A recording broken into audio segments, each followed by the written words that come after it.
Sa likod ng makukulay na entablado at masayahing persona, isang mabigat na laban ang kasalukuyang kinakaharap ng komedyanteng si Ate Gay o Hil Morales sa tunay na buhay. Isinapubliko kamakailan ni Alan Kay kasamahan niya sa Clowns Republic Comedy Bar ang kalunos-lunos na kalagayan ni Ate Gay. Isang uri ng cancer ang dumapo sa kanya. Partikular na ang mucoepidermoid carcinoma, isang pambihirang uri ng cancer na karaniwang tumutubo sa mga glandula ng laway. Sa gitna ng tawanan at saya, binasag ng emosyon ng gabi ng September 19, 2025. Sa isang pagtatanghal, inilahad ni Alan Kay ang pinagdaraanan ni Ate Gay. Sa video na ina-upload ni Eric Nicolas sa Facebook, mapapanood kung paanong ibinahagi ni Alan ang pakikipaglaban ng kaibigan laban sa sakit. Matagal na palang alam ni Alan Kay ang kalagayan ni Ate Gay, ngunit ngayon lamang ito is na publiko. Isang hakbang na naglalayong magsimula ng benepisyong palabas upang makatulong sa mga gastusin ng gamutan.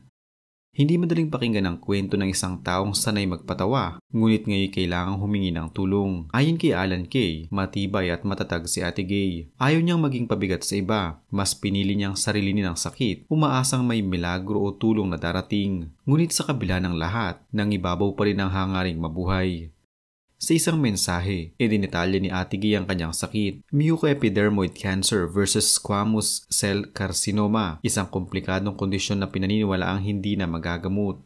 Ngunit sa kabila ng anunsyong ito, humiling siya kay Alan Kay. Baka raw may kakilala itong magaling na doktor. Baka may kakilala siyang pwedeng makatulong. Gusto ko pang mabuhay, ani Ate Gay. Dahil sa paghahayag na ito, bumuhos ang suporta at panalangin mula sa kapwa komedyante at artista. Sa Instagram post ni Bubay, kinabukasan, ka-20 ng Setyembre, kalaki pang larawan nilang magkasama. Nagpahayag siya ng pagmamahal at pananalig sa paggaling ni Ate Gay. Ipinahayag niya ito mula sa isang talata sa Biblia, isang pangakong mula sa Diyos ng kagalingan at paghilom. Si Sugar Mercado, isa ring personalidad sa showbiz ay nagbigay rin ng panalangin sa social media. Kalaki pang mga sipi mula sa Biblia, lahat ay nagsisilbing paalala ng presensya, lakas at kapahingahan na tanging Diyos lamang ang makapagkakaloob. Hindi ito ang unang beses na hinarap ni Ate Gay ang matinding pagsubok sa kalusugan. Noong Marso 2021, na-hospital siya dahil sa pneumonia. Sa panahong iyon, ibinahagi niyang tinuturing niyang himala ang kanyang paggaling, isang pangalawang buhay. Ngunit hindi pa rin nagtapos ang pagsubok. Pagsapit ng Abril 2021, muling sinubok ang kanyang katawan nang dapuan siya ng toxic epidermal necrolysis o TEN, isang malubhang reaksyon sa gamot na nagdudulot ng pagbabalat at pagsusugat ng balat. Mula sa mga larawang kanyang ini-upload noon, makikita ang lagay ng kanyang katawan, may oxygen tube sa ilong, sugatan ng labi at lantad ang matinding hirap na kanyang pinagdaraanan. Sa gitna ng lahat ng ito, nananatiling tahimik si Ate Gay. Wala pa siyang opisyal na pahayag mula ng isa publiko ang kanyang kondisyon. Marahil ay bahagi ito ng kanyang pagkatao, ang pagiging pribado, ang pagiging matatag kahit sa gitna ng unos.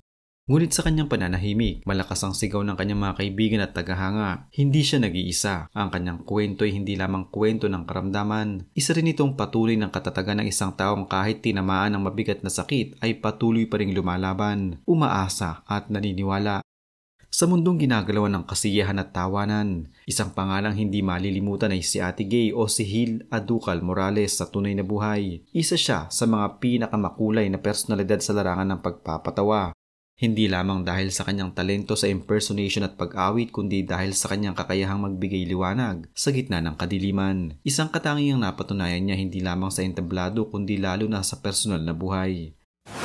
Si Ate Gay pinanganak noong 12 ng Agosto 1971 sa Tondo, Maynila, isang lugar na kilala sa masikip na komunidad at sa kasaysayan ng mga taong lumaban para sa pangarap.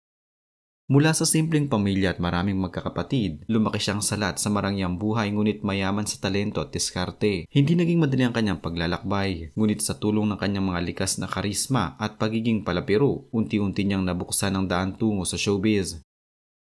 Taong 1999 nang formal siyang maging bahagi ng entertainment industry, nakilala siya sa mga comedy bar kung saan nagsimula siyang bumida sa mga gabi ng kantahan, impersonation at pagbibitaw ng mga nakakatawang linya. Sa paglipas ng panahon, naging trademark niya ang paggaya kay Nora Honor, ang superstar ng pelikulang Pilipino. Sa kanyang mga pagtatanghal, hindi lamang siya nagpapatawa, kundi nagbibigay aliw na may halong damdamin, isang kombinasyong bihirang makita sa mga komedyante. If you walk away from me, today. Tiwala sa isa't isa'y kailangan ko. Hindi rin matatawaran ang kanyang tagumpay. Noong 2012, pinuno niya ang SM Mall of Asia Arena ng isang solo concert, isang tagumpay na hindi lahat ng komedyante ay naaabot. Ipinakita niya na hindi hadlang ang kasarian, pinagmulan o estilo ng pagkamit sa pangarap. Isa siyang patunay na ang talento at sipag ay susi sa tagumpay.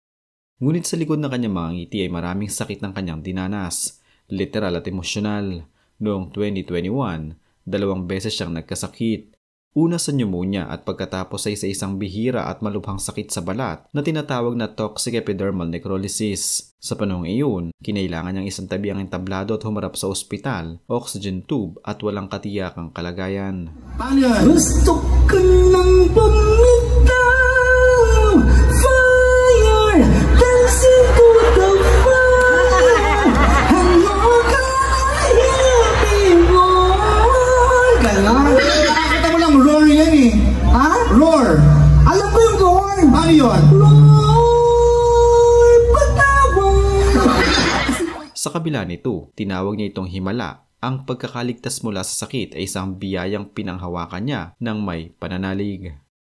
Hindi din siya nakaligtas sa mga kontrobersiya. Sa isang punto, nasangkot siya sa backstage issue sa programang Wawa Willie. May mga pagkakataon ding naging laman siya ng balita dahil sa di umano'y pagsisiwalat ng tulong pinansyal mula sa kapwa-artista. Mare! Hoy, Mare, lika, pasok ka. Uy, puto lang, Rick. Siyempre, mapili ako para sa pamilya ko. Patigim nga. Di ba? Alam mo, Mare, hindi ka mapili sa spread. Ha? Bakit, Mare? Anong mali sa spread ko? Dapat Mary Cream. Eh, yun naman pala, alam mo, ba't hindi ka nagdala? Ngunit sa lahat ng ito, pinili ni Ate Gay ang pagiging totoo. Hindi siya natakot humingi ng tawad at sa halip na masira, mas lalo siyang minahal ng kanyang mga taga-suporta dahil sa kanyang pagiging bukas at makatao.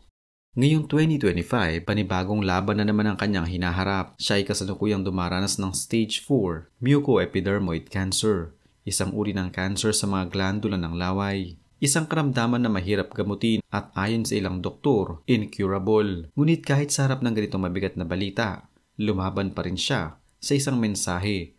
Sinabi niyang gusto ko pang mabuhay. Ang mga salitang iyon ay boses ng isang taong sanay magpatawa, ngunit ngayon ay nangangailangan ng pag-asa. Isang paalala na kahit ang mga nagpapasaya sa atin ay may dinadalang lungkot. Sa kabila ng kanyang pag-iwas sa panghihingi ng tulong, ngayon ay binuksan na ni Ate Gay ang pinto para sa tulong. Hindi dahil sa kahinaan, kundi dahil sa tapang na kilalanin ng kanyang pangangailangan. Pwede akong operahan. Pa-sponsor naman ako, LK.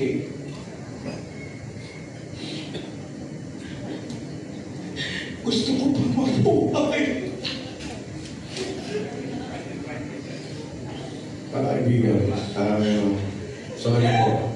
sorry po. Yung inaasahan natin ngayon.